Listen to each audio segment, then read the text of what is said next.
바빠 중학도형 24단원 줄기와 잎그림과 도수분포표를 공부하겠습니다. 줄기와 잎그림, 아래 그림과 같이요. 세로선에 의해서 줄기와 잎으로 구별하고요. 이를 이용하여 나타낸 그림입니다. 줄기와 잎 그림은 이렇게 나와 있습니다. 이것이 세로선이고요. 이것에 의해서 줄기와 잎으로 분리해서 쓰는 겁니다. 자료가 두 자리 수일 때는요. 줄기는 10의 자리 숫자이고요. 세로선의 왼쪽에 있습니다.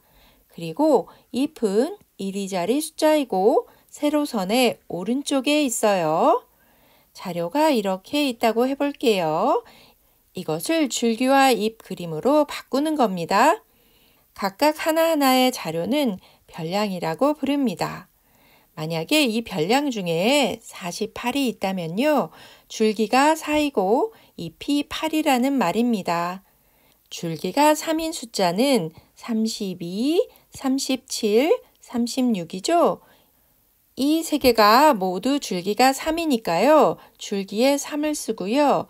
잎에는 1의 자리 숫자를 작은 수부터 나열하면 됩니다. 따라서 2, 6, 7 이렇게 쓰면 됩니다. 만약에 이 별량 중에 36이 하나 더 있으면 어떡할까요? 6을 하나 더 이렇게 써주어야 합니다. 줄기가 4인 것도 있고 5인 것도 있죠? 따라서 줄기를 4, 5 이렇게 써주고요. 그것에 맞는 잎을 이렇게 나열해서 쓰면 됩니다.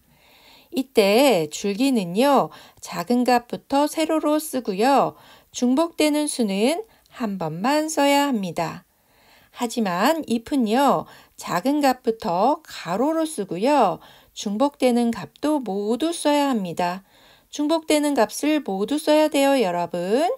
여기 중복되는 값이 이렇게 쓰고 있죠? 이렇게 꼭 써야 합니다. 도수분포표.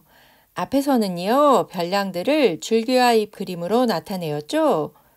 여기서는 도수분포표로 나타내는 방법을 배웁니다. 앞에 자료들을 한번 기억해 볼까요? 그리고 여기서 도수분포표 나타내는 방법을 배워보겠습니다. 이렇게 선생님이 세로선을 하나 긋고요. 별량의 구간을 30 이상, 40 미만 이렇게 하나 구간을 잡고요. 그 다음 구간은 40 이상, 50 미만, 그 다음은 50 이상, 60 미만으로 이렇게 잡아보겠습니다. 바로 전에 30 이상, 40 미만의 수가 3개 있었죠? 이렇게 써놓겠습니다. 이렇게 별량을 일정한 간격으로 나눈 구간을 계급이라고 부릅니다. 계급의 크기는요, 계급의 양 끝값의 차이입니다. 즉, 구간의 너비인 거예요. 이 구간에서의 구간의 너비는 얼마일까요? 30 이상 40 미만이니까 10이죠? 이것이 계급의 크기입니다. 계급의 개수는요, 별량을 나눈 구간의 수입니다. 이 표에서는 세 구간으로 나누었으니까 계급의 개수가 3이 되는 겁니다. 계급값이 중요한데요. 계급을 대표하는 값으로 각 계급의 양 끝값의 중앙의 값입니다. 즉, 계급값은요, 계급의 양 끝값의 합을 2로 나눈 값입니다. 이 50 이상 60 미만의 계급값은요, 2분의 50 플러스 60 해서 55가 되는 것입니다. 도수는요, 각 계급에 속하는 자료의 수입니다. 바로 전에 30 이상 40 미만의 수가 3이었죠? 따라서 이 계급의 도수가 3이 되는 겁니다. 도수 분포표는요, 주어진 자료를 몇 개의 계급으로 나누고 각 계급의 도수를 조사하여 나타낸 표입니다. 밑에 자료를 보겠습니다. 이 자료를 보니까요, 단위가 점이네요. 그럼 이 별량들을 몇 점 몇 점 이렇게 부르면 됩니다. 가장 낮은 점수가 62점이고요. 가장 높은 점수가 94점이네요. 그래서 선생님이 계급을 60점 이상 70점 미만, 70점 이상 80점 미만, 80점 이상 90점 미만, 90점 이상 100점 미만 이렇게 나누었습니다. 따라서 계급의 개수가 4개예요. 계급의 크기는요. 90점 이상 100점 미만을 보면은 이 양 끝값의 차니까요. 10점임을 알 수 있습니다. 또 이 계급에서 계급값은요. 두 양 끝값의 중앙값이니까요. 2분의 90 더하기 100 해서 95점이 되는 겁니다. 그런데 계급의 크기를 반드시 10점으로 할 필요는 없어요. 만약에 계급의 크기가 5점이라면 60점 이상 65점 미만, 65점 이상 70점 미만 이렇게 나누면 됩니다. 이렇게 나누면 계급의 개수가 8개가 되겠네요. 이렇게 나눈 다음에 각각의 별량들이 어디에 속하는지 세어주면 됩니다.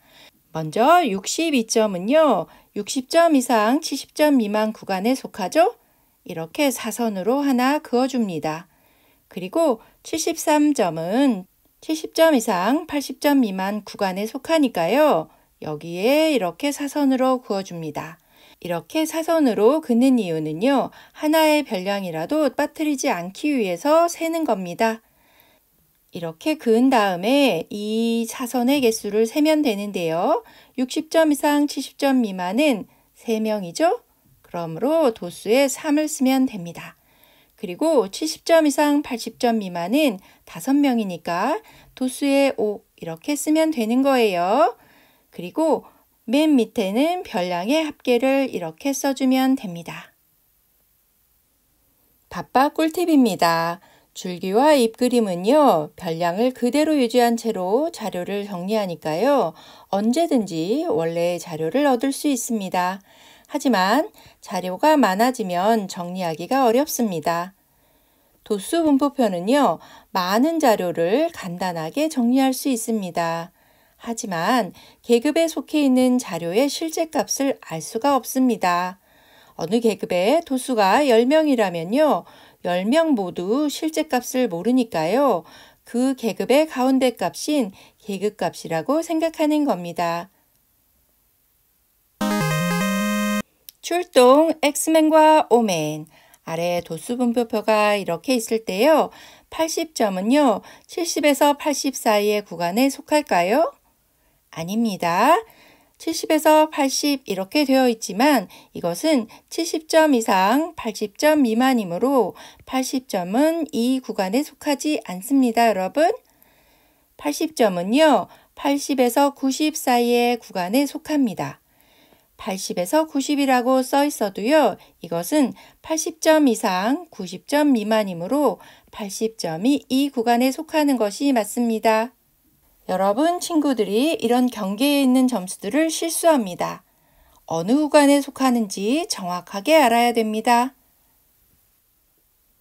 구독, 좋아요 꼭 눌러주세요. 다음 단원에서 다시 만나요. 안녕.